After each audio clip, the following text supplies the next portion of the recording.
Ngayon, tingnan natin ang Diwata Overload. Laman niya ay meron siyang baboy, tsaka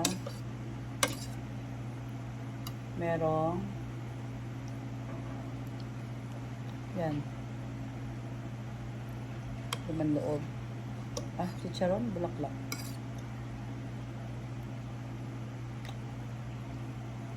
Tignan natin kung ano lasa.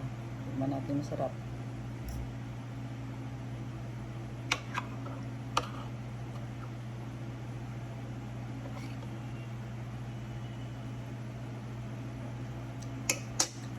Sarap.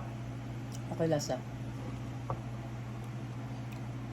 Next, tikman natin yung kanilang barbecue. 35 pesos isa. Tikman natin, masarap.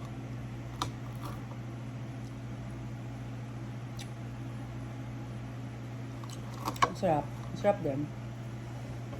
For 35 pesos, masarap din. Next, yung nilaga nila. Nilagang buto-buto. Yan naman.